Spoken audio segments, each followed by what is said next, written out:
بات اور بتاؤں، ہمارے علماء موجود ہیں جو اسٹڈی کرتے ہیں اہل بیت پر، غور فرمائیں یہ اہل بیت، ابھی اس وقت اہل بیت سے میری مراد یہ 4 نفوس ہے، ابھی آگے بعد میں وقت رہے گا تو دیکھا جائے گا، لیکن ابھی میں 4 نفوس کی بات کروں۔ اگر کوئی بچہ پیدا ہوتا ہے، بچہ پیدا ہونے پر اس کو کبھی، مجھے نہیں پتا یا مجھے اس کا اندازہ یا نہیں ہے، جہاں تک میں نے بڑوں سے سنا ہے، پیدا ہونے والے بچے کو ماں تو نہیں نہلاتی کبھی، جہاں تک مجھے یاد ہے یا میں نے سنا ہے، مجھے میری معلومات ہے، وہ کہ ماں اتنی تکلیف اور بیماری سے اس وقت تو گزرتی ہے کہ وہ اس کیفیت میں نہیں رہتی کہ وہ بچے کو، اپنے بچے کو نہلا سکے۔ یہ حیا کے پردے میں بڑی بات سب کو پتہ ہے، آپ بھی بچے والے ہیں، آپ کو سب پتہ، اور یہ تجربات کی بات ہے، ماں نہیں نہلاتی کبھی بچے کو۔ نمبر 2، اس کو بچے کو نہلانے والا کون ہوتا ہے؟ اس کی دائی ہوتی ہے، دائی ہوتی ہے، دادیاں ہوتی ہے، پھپھیاں ہوتی ہے، خالائیں ہوتی ہے، ایسے ہی نہلاتے ہیں بچوں کو، توجہ کرنا۔ لیکن آپ اس علی کی عظمت کا اندازہ کر سکتے ہیں، علی یہ مرتضیٰ پیدا کعبے میں ہوتے ہیں۔ ابھی میں اس پہ کوئی بات نہیں کرتا، لیکن اتنا ضرور ہے کہ علی یہ مرتضیٰ کعبے میں پیدا ہوتے ہیں۔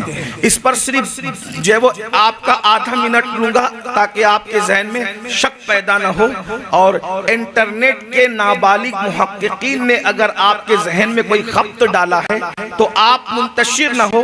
مولا علی کعبے میں پیدا ہوئے، اس کا ثبوت امام حاکم نے اپنی مستدرک میں لکھا۔ امام اعظم کعبے میں پیدا ہوئے، شیخ عبدالحق محدث دہلوی نے مدارج النبوہ میں لکھا۔ امام علی کعبے میں پیدا ہوئے، اس کا ذکر شواہد النبوہ میں علامہ عبدالرحمن جامی نے کیا۔ مولا علی کعبے میں پیدا ہوئے، لطائف اشرفی میں مخدوم اشرف جہانگیر سمنانی نے بیان کیا۔ مولا علی کعبۃ اللہ کے اندر پیدا ہوئے، ازالت الخفا میں شاہ ولی اللہ نے لکھا۔ مولا علی کعبے میں پیدا ہوئے، استوفیٰ اثنا عشریہ کے اندر شاہ عبدالعزیز نے لکھا۔ مولا علی کعبے میں پیدا ہوئے، سید محمد بلگرامی رحمت اللہ علیہ نے نظم اللعالی کے اندر لکھا۔ مولا علی کعبے میں پیدا ہوئے، ابن حجر نے لکھا۔ مولا علی کعبے میں پیدا ہوئے، اللہ اکبر، شاہ عبدالعزیز نے، شاہ ولی اللہ نے، حضرت سیدنا جو ہے وہ مخدوم اشرف جہانگیر سمنانی نے، سب بزرگوں نے بیان کیا۔ اب میں سمجھتا ہوں کہ مخدوم پاک کا نام آنے کے بعد سنیوں کو تو پھر کوئی بات ہی نہیں، چلے امام حاکم کی بات نہ مانے، لیکن میرے مخدوم کہہ رہے ہیں، مخدوم اشرف جہانگیر سمنانی فرما رہے ہیں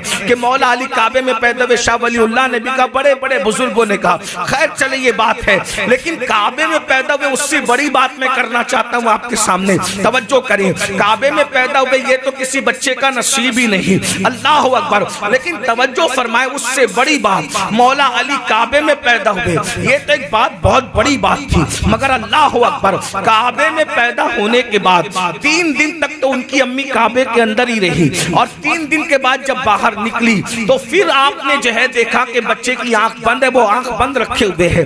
یہ بھی بات آپ نے سنی ہوگی، بار بار سنی ہوگی، لیکن آپ کو یہ اندازہ ہونا چاہیے جب بچہ پیدا ہوتا ہے تو کسی کو جو ہے وہ دادی غسل دیتی ہے، کسی کو دادا غسل دے لے، کسی کو دائی غسل دے دے، کسی کو خالائیں غسل دے دے، کسی کو پھپھیاں غسل دے دے، لیکن جب میرا علی، میرا امام، میرا مرشد علی یہ مرتضیٰ پیدا ہوئے تو آقا نے فرمایا میرے بھائی کو لاؤ، میں اس کو خود غسل دوں گا۔ سبحان اللہ، سبحان اللہ۔ لوگ علی کو کیسے سمجھ پائیں گے میرے بھائی؟ اب یہ بھی کانسیپٹ آپ کے سامنے رکھ دوں، علی کا پہلا غسل، توجہ کریں جملے پر، علی کا پہلا غسل نبی دے رہے ہیں، نبی کا آخری غسل علی دے رہے ہیں، اندازہ تو کریں نا۔ نعرہ تکبیر۔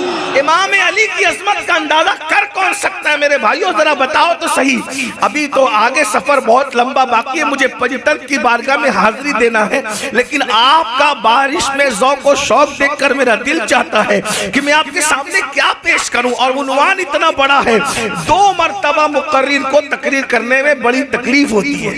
ایک وہ جب عنوان پر مواد نہ ہو تو وہ تکلیف میں ہوتا ہے کہ میں بولوں کیا، اور جب ایک عنوان پر سمندروں جیسا مواد ہوتا ہے تب بھی وہ سوچتا ہے کہ میں بولوں کیا، اس لیے کہ اتنے گل ہے کہ کس کو اٹھائیں۔ لیکن یاد رکھنا، اللہ اکبر، جن اہل البیت کو تم چاہتے ہو، میں مولا علی کے ذکر سے آغاز کر رہا ہوں۔ اللہ اکبر، مولا علی کو غسل دیتے ہیں مصطفیٰ جان رحمت سید المطہرین، مولا